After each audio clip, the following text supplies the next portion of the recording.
2024 Mazda CX-5 versus 2024 Subaru Forester in detailed comparison.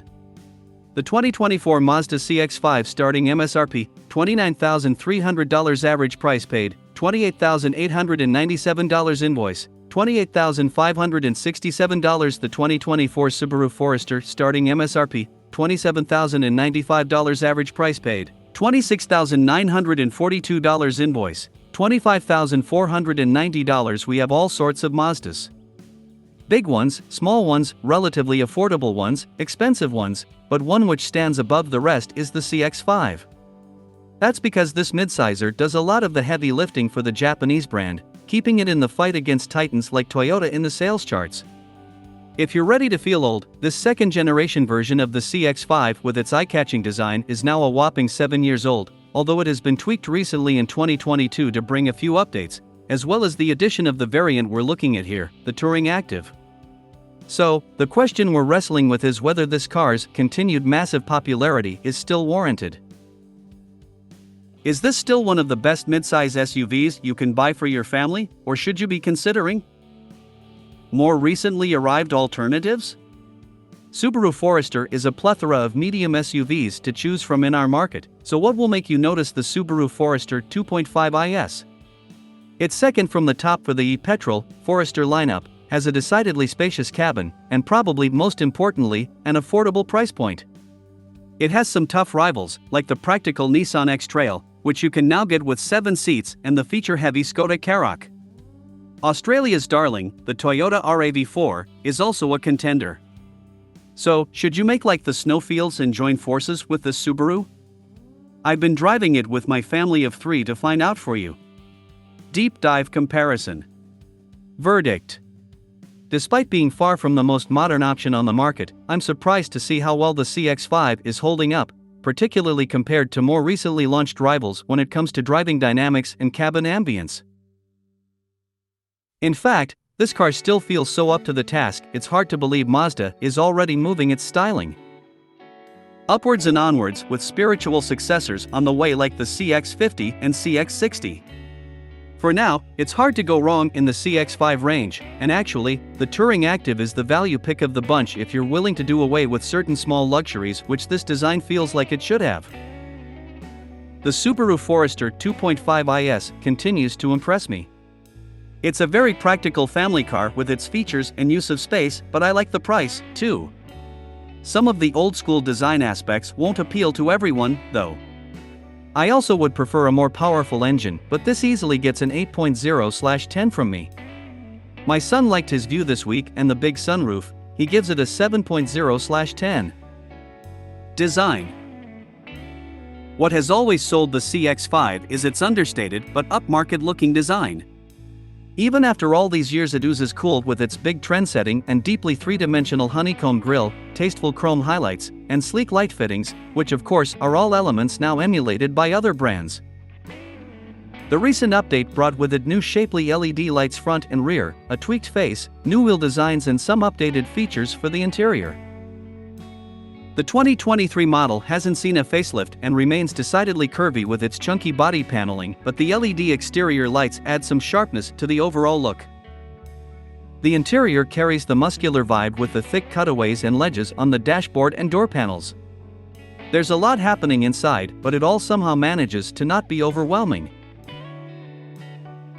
It's a bit old school inside, with the traditional gearshifter, CD player, yep, they still exist, and smaller 8.0-inch touchscreen multimedia system, but I reckon it just makes this look more capable. It's certainly polished, but it won't appeal to drivers who are looking for sleek or futuristic styling. Practicality. As one of Australia's most popular midsize SUVs, you'd hope the CX-5 is up to family duties, and the good news is it mostly aces the brief. Up front, there's plenty of room for adults, with a good amount of adjustability and great visibility despite a relatively high beltline and dash. The seats in this Touring Active grade are manual adjust only, which may be a downside for some, while the blended seat trim of Maztek's synthetic leather and suede isn't my preference. I'm more in favor of a basic cloth seat, which will be much easier to clean and will probably wear better, or the lovely real leather seats which appear on higher grades. Still, I appreciate the very straightforward climate panel, which consists of physical buttons and dials for all of its controls. Far preferable to the trendy touch panel, or worse, multimedia screen interfaces on some rivals. The rear doors open nice and wide, making it easy to fit child seats, and room back there is more than sufficient for adults in the outer two rear seats, as well. I had plenty of legroom and headroom behind my own driving position at 182 centimeters tall. The quality trims continue in the doors, and there's a large bottle holder in each one, alongside a further two in the drop-down armrest.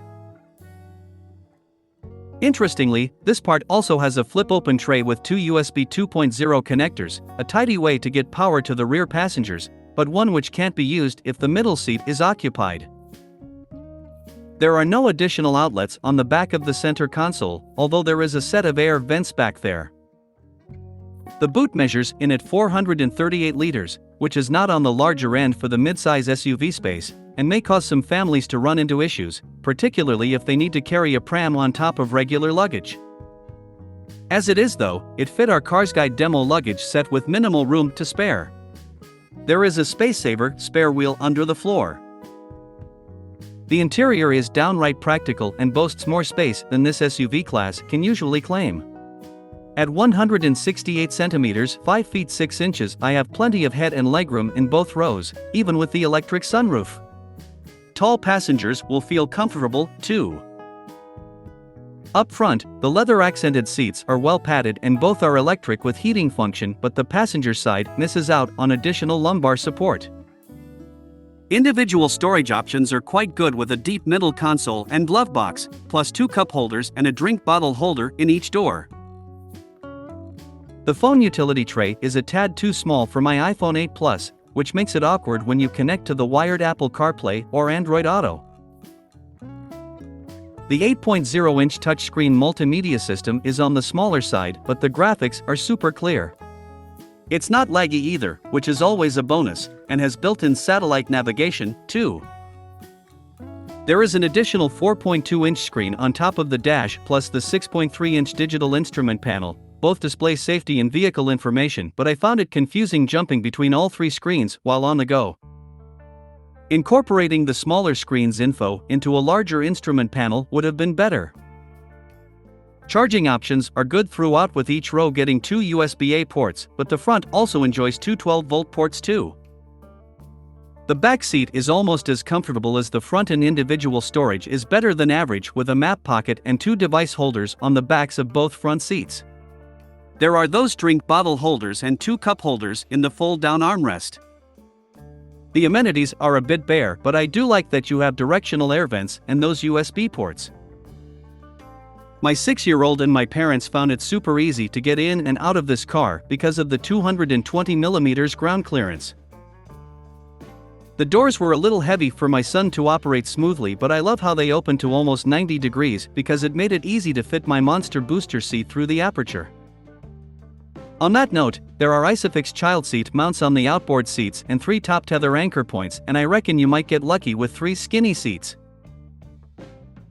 There should be plenty of room for front passengers when a 0 to 4 rearward-facing child seat is installed, too.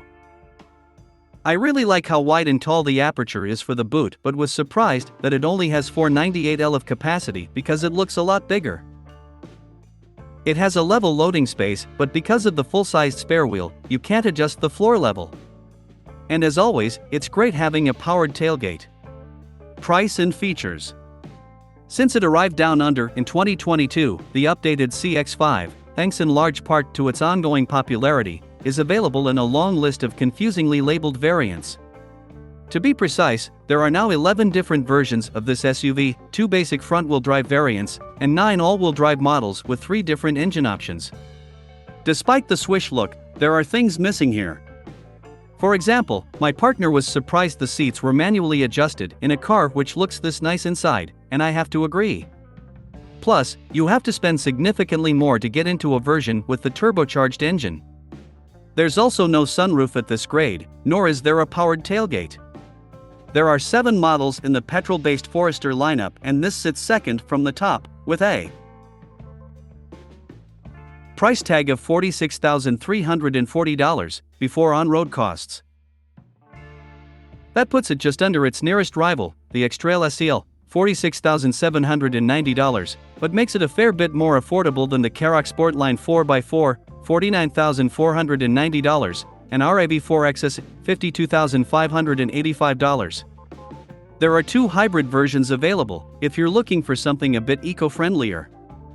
IS has dual climate control, is up front and directional air vents in both rows, plus multiple charging options add to interior practicality.